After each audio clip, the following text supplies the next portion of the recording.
Today we're going to look at our world history text, and we're going to look at our new chapter. Let's turn to page 615, and we'll look at the things on the page.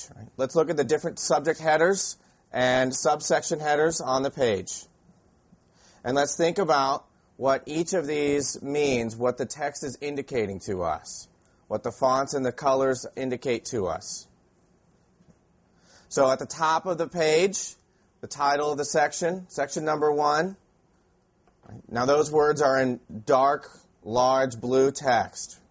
That's our main idea for everything we're going to cover today. And then as you see further down the page, and as we turn the page, we see that we have ideas that are in large red font. Those are kind of our second level of ideas. Each one of those is going to relate back to the big header at the front of the section. Some of those red subsections have large blue sections, right? Slightly smaller blue font. Each of those are one level down as far as our outline goes.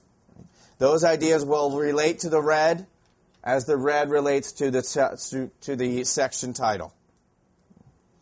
We have a handful of vocabulary words in this section. Those are in blue in line with the text. And we have a handful of people-place identification in bold black text. So each one of those we're going to look at as they relate to the section they're in and as they relate to our section as a whole. So as we read, we're going to be relating everything to the next level up. And that's what's important for us. So let's start by, before we even read, let's take a look at the structure before we read.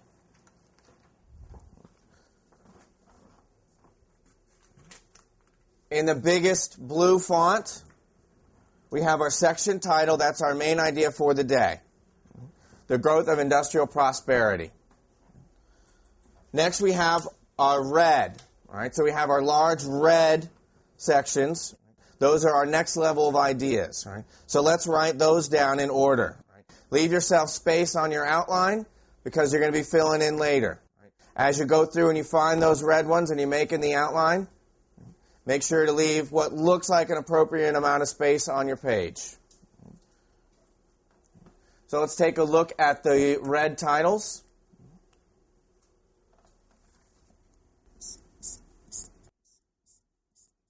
Can someone tell me what our first red title is, our first bold red title? Heidi? The Second Industrial Revolution.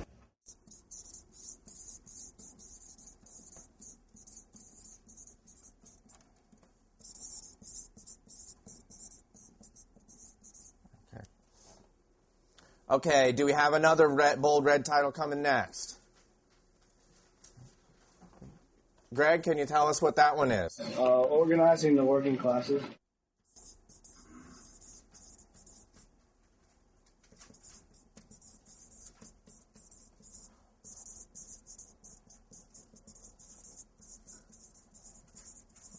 Under our first red header, the Second Industrial Revolution, do we have any blue subsections? Reese? New products.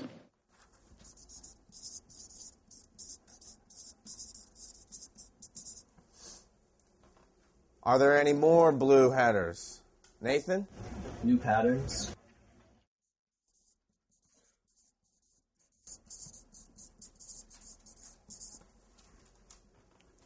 Are there any more?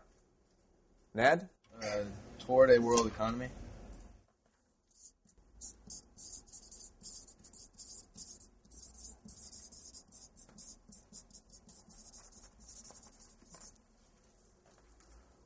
Are there any more? That's it for blue in the Second Industrial Revolution? Okay. All right, in organizing the working classes, do we have any blue? Reese? Marx theory.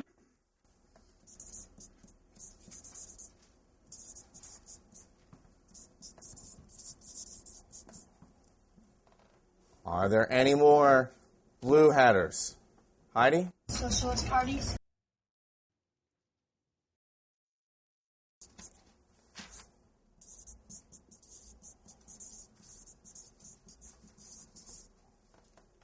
Do we have any more blue at this level? Christina? Trade union.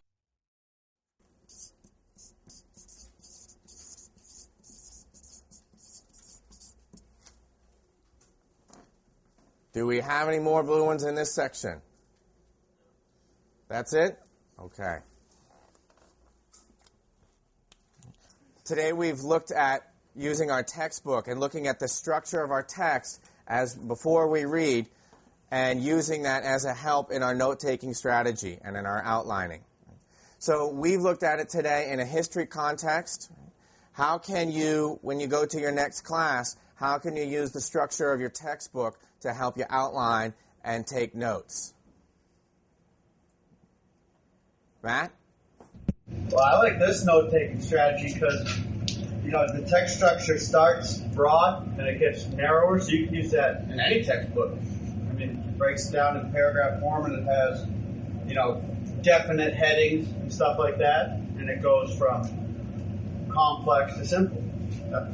So I would use it. Okay. Anybody else have some ideas how to use this? Nathan? Oh, yeah. Next class I have English, and we're doing Julius Caesar.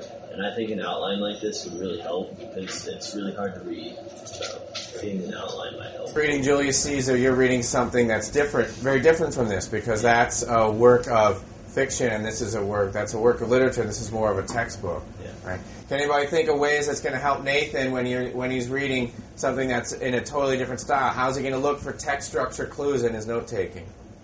Greg? I think that if he has something he doesn't really understand or he doesn't know where it's coming from, he can look back to see if there's anything in boldface to see if it is a subsection of what a bigger part of the story is, so he can relate things. So he can look back at what he had maybe read before, right, or the parts that he understood from maybe previous reading, and see how the text structure is similar, and maybe use those clues as he goes on and takes notes or as he goes on and reads.